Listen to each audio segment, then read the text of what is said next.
mga be, ito ang aming theater inventory day 2. Sana'y walang problema, magkatulangan akong pera.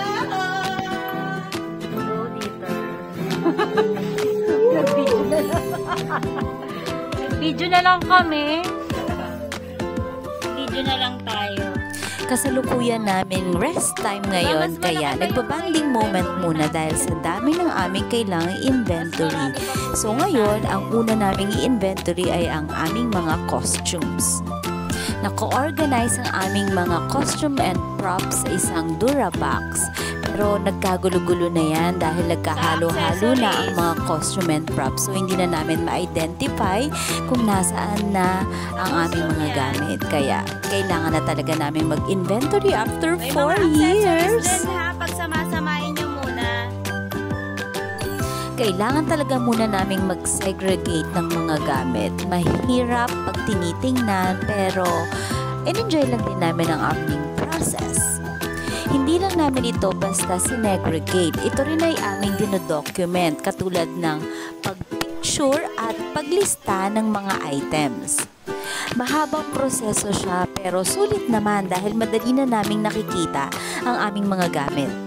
At may pagkakataon din na sabay-sabay na naming na-inventory ang aming costume and props dahil gumawa kami ng mga team para sabay-sabay namin itong nagagawa. Para sa team ng costume ay mayroong taga-picture para sa aming documentation at may taga-lista rin ng mga item. At iba rin ang nagtutupi. Iba rin ang naglalagay ng mga costumes sa Durabox dahil ito ay may mga labels. At upang masiguro na ang mga nakalista ay pareho sa nakalagay sa aming Durabox ay nire-reading pa ito pagkatapos ng aming mga inventory everyday. Ito yung ginagawa nilang dalawa. Ganyan. Ayan po yung tulong nila dito. Ito yung ambag nila dito.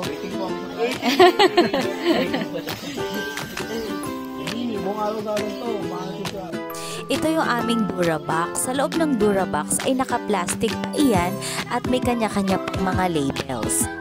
At dito naman sa team ng props ay kinakategorize din naman nila ang mga gamit according sa laki nito.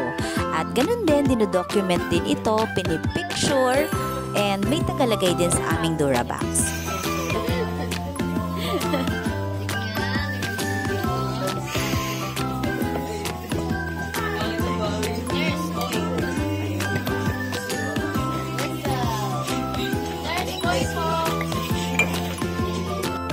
Ito nga pala yung front view ng nasira naming venue. Hanggang dito na lang muna. God bless!